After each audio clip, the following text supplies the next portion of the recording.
돌직구 강력반입니다. 첫 번째 소식 전해드리죠. 불과 10분 남짓한 시간 동안 3건의 교통사고를 일으키고도 유유히 차를 버리고 도주한 운전자가 있습니다.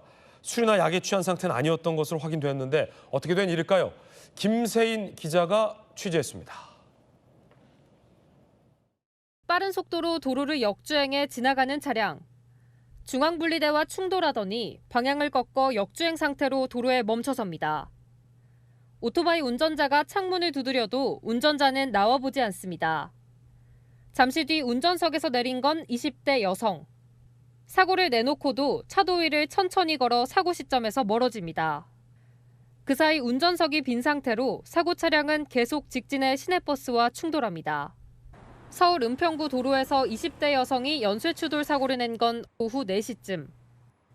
여성은 앞서 경기 고양시에서 승용차와 첫 번째 접촉사고를 내고 4km 떨어진 서울 은평구로 차를 몰고 와 오토바이와 중앙분리대, 버스를 잇따라 들이받았습니다. 여성은 100여 미터 떨어진 이곳에서 경찰에 붙잡혔습니다. 경찰분이랑 계속 왔다 갔다 하시길래 문 열고 나와보니까 어떤 여자분이 바닥에 앉아가지고 계속 막 물만 마시고 계세요. 조사 결과 여성은 술이나 약물에 취한 상태는 아닌 걸로 전해졌습니다. 경찰은 여성을 특가법상 도주치상 혐의로 입건해 정확한 사고 경위를 조사 중입니다. 채널A 뉴스 김세인입니다. 강력한 남자와 함께 강력한 사건의 단서를 풀어보는 돌직구 강력반 시간입니다. 자, 오늘도 범죄 프로파일러, 저희 강력반의 강력반자 배상훈 프로파일러 모셨습니다. 어서 오세요, 반장님. 안녕하세요, 배상입니다. 첫 번째 사건부터 보시죠. 우리 상한판에 단서가 나왔습니다. 자, 이거 어떤 장면일까요? 영상이 입수됐는데 영상부터 보시죠.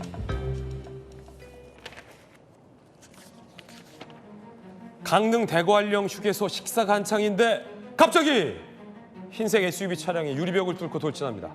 순식간에 사람들을 덮쳤습니다. 배식대까지 들이받고서야 멈췄습니다. 아수라장으로 변한 내부, 쓰러진 손님들도 보입니다. 10명이 부상을 당해 병원으로 옮겨졌지만 다행히 생명의 지장은 없다고 합니다. 배 반장님, 이게 무슨 상황입니까 도대체? 휴게소에 일종의 차가 들이친 부분인데요. 네. 사실 좀 저럴 때는 제일 걱정한 것은 아무래도 이제 뭐 음주운전이라든가 예. 아니면 뭐 급발진 같은 형태라든가 두 가지를 걱정을 해야 되겠죠. 요즘은 이제 그 일주기가 됐습니다. 시청 앞에 그 큰 사고가 났을 때 그러니까 이런 형태가 아마도 반복되지 않았을까 이런 걱정이 듭니다. 근데 이제 보니까 80대 운전자라고 하시더라고요. 아이고, 운전자가 나이가 좀 있으시네요. 그러니까 고령자 운전자 사고 네. 같습니다. 그러니까 고령 운전자 사고가 훨씬 이 퍼센트가 높은 건 아닙니다. 근데 문제는 위험도가 높습니다. 위험도가 높다. 왜냐하면 사고 발생하게 되면은 반응 속도가 느리기 때문에 그러니까 순간 이제 브레이크 페달하고 가속 페달 헷갈리는 경우도 많고. 그렇죠. 그렇게 됐을 경우는 가속 페달 밟으면 더 위험도가 나가니까. 높아지죠.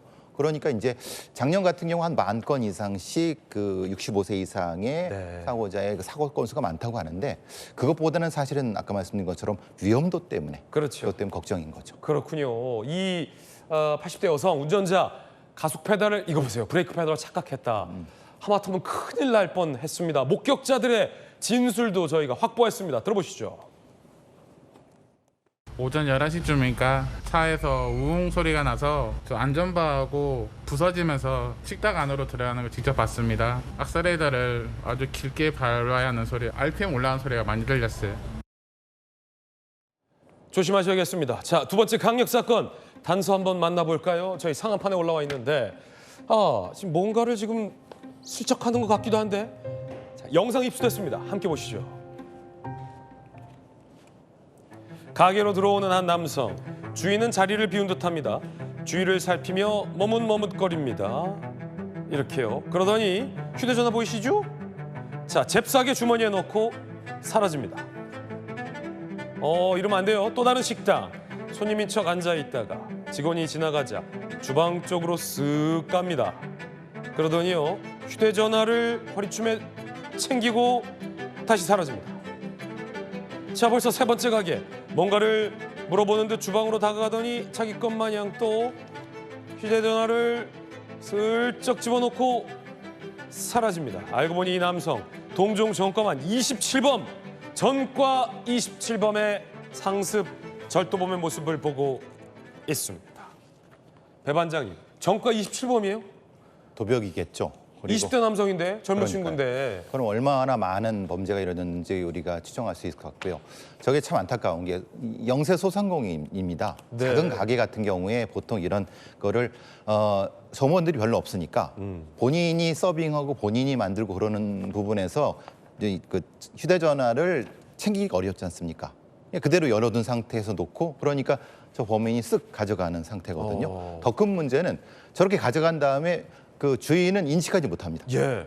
그때 이제 그 휴대전화로 저거를 하는 거죠. 뭐 대출을 일으키거나 아니면은 거기서 이제 소액 결제를 하거나. 아니 더 나쁘네요. 그냥 핸드폰만 파는 게 아니라 예. 개인 정보를 빼돌려서 뭐 대출을 하거나 현금을 빼간다고요. 예. 와. 근데 요즘은 보시면 아시겠지만 휴대폰에 일종의 지갑형의 휴대폰이 있지 그렇죠. 않습니까? 예, 그 휴대폰의 지갑에 그 비밀번호도 써 있고 계좌번호도 써 있고 저런 형태 지갑형이 다 있으니까 사실은 그 휴대폰만이 아니라 신용카드까지도 저걸 절취하는 거죠. 그러네요. 그러니까 같이 합쳐지니까 문제는 저기서 이제 피해액이 기하급수적으로 늘어나는 겁니다.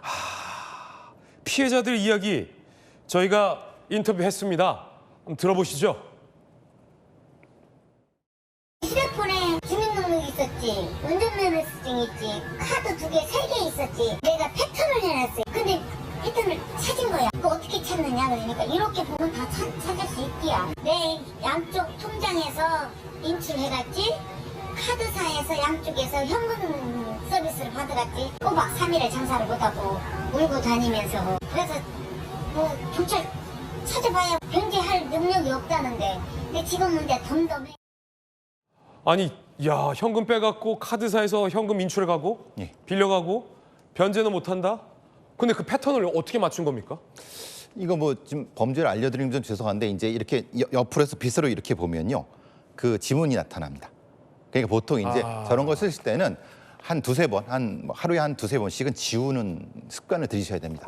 자기도 모르게 패턴을 한번 연 거는 지우지 않습니다. 근데 저런 범죄자들은 이걸 가지고 이제 불빛 비춰보면 그 패턴의 형태가 나타나거든요. 그렇군요. 예, 가능하면 저거는 한 번 쓰시고 하루에 한 번 정도라도 지우시는 게 훨씬 도움이 됩니다. 아니면 일부러 패턴을 틀리게.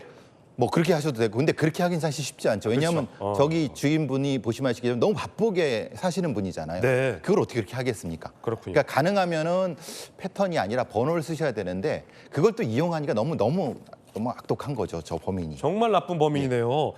저 출소 10개월 만에 또 범인을 저질렀다고 하니까 전과 27범답습니다.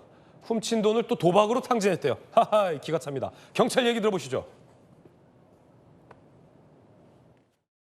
비밀번호 이용해가지고 현금을 설치하고 한 거죠. 일본 뭐 식당이라든지 그런데 영세 자영업자 거기 가서 주인 거 바깥에 꺼내는 걸 그냥 몰래 가져오는 식으로 범행한 거예요. 손님인 척 들어가서 보통 탁자나 그런데 주인분들 그냥 내려놓잖아요. 금액은 2억 7천 총액이 그렇고요. 유흥비라든지 그런 데 다 탕진한 걸로 판단하고 있어요.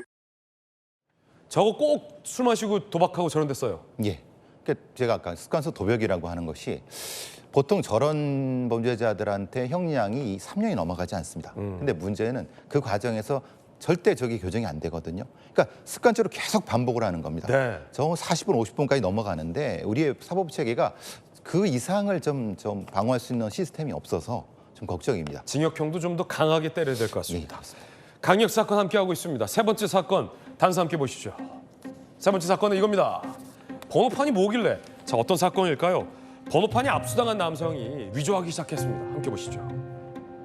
대단해요. 60대 남성, 명의 이전 없이 승용차 양도, 직권 말소 처분. 그래서 번호판이 압수됐어요. 그러자 위조 번호판을 만들어요. 인천과 고성을 왕복하며 464km를 운전하더라. 자동차관리법 등 위반, 징역 6개월에 집행유예 1년 처분이 됐습니다. 아니 이게 무슨 사건입니까, 반장님? 이게 흔한 사건입니다. 네. 사실은 보통 우리가 차를 개인이 양수할 때요. 그 사가는 사람이 바로 명의 이전할 것 같죠? 예. 이전 안 합니다. 그래요? 왜냐하면 이전 주인한테 남아 있으면 여기서 운전해서 나타나는 뭐 범칙금 이런 것이 다 전 주인한테 가버리게 됩니다. 오, 아니 그러면 안 되잖아요. 안 되죠. 그러니까 이제 예전 같은 경우는 저걸 말소를 못 해갖고 문제가 됐었는데 좀 규정이 바뀌어갖고 저렇게 됐을 경우는 이제 직권 말소 처분을 해갖고 하면은 번호판 자체가 가짜로 뜨는 거죠. 그러니까 경찰이 그 단속으로 해도 이거 말소된 건데라고 뺏어갑니다. 네. 근데 그 뺏어간 거를 비슷하게 종이로 붙여갖고 다시 하는 겁니다. 근데 세계 정교했습니까? 근데 이제 뭐 흔히 말하는 3D 프린터 정도만 했으면은 네네. 사실은 뭐 우리가 근데 그게 아니라 그냥 종이를 써갖고 이렇게 하니까 예.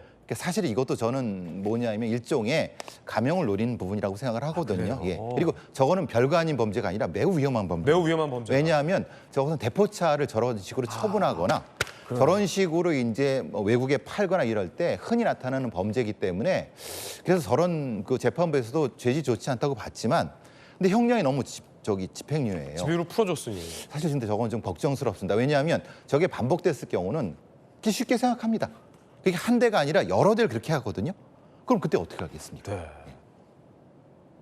만약에 정교하게 위조했다. 그러면 형량이 더 세집니까? 그렇죠. 어. 왜냐하면 이건 고의성이 다분하다고 하고 네. 저거는 어수룩하게 하니까 재판부에서도 그냥 뭐 실수 정도로 생각하는데 제가 보는 입장에서는 사실은 저건 실수는 아닙니다. 여러 가지 다른 범죄에 악용될 수 악용될 있다. 수도 있고 네. 대포차를 저걸 가지고 조폭한테 팔아갖고 큰 이득을 하거나 여러 가지 다양한 범죄들이 적용될 수 있는 겁니다. 재판부에서 좀 그 간과하신 것 같다는 재판부 판단 함께 보시죠. 흰색 종이에 번호판을 대고 도안을 한 뒤 숫자와 검은색 색칠했다. 이 포스터 색칠하듯 색칠한 예. 거네요. 재판부 죄질이 좋지는 않지만 위조한 번호판이 그렇군요. 이 감형을 해줬군요. 예. 정교한 수준이 아닌 점 등을 고려해서 집유로 풀어줬다. 그런데 수사가 사실 저는 여죄가 분명히 있을 거라고 생각하거든요. 왜냐하면 저런 식이 한 번에 끝이지 않습니다. 왜냐하면 그 400km 넘게 왔다 갔다 했지 않습니까? 그 과정에서 과속담보에 다 찍힌 겁니다. 그래서 단속이 된 거거든요. 그럼 그 중간에 다른 게 또 있었지 않겠습니까? 그것 때문에 걱정스럽습니다. 그렇군요. 강력한 남자 범죄 프로파일러 배상훈 반장님과 함께 도직구 강력반 3가지 강력 사건 풀어봤습니다. 저희들은요 60초 광고 보고 돌아오겠습니다. 잠시 후에 뵙죠.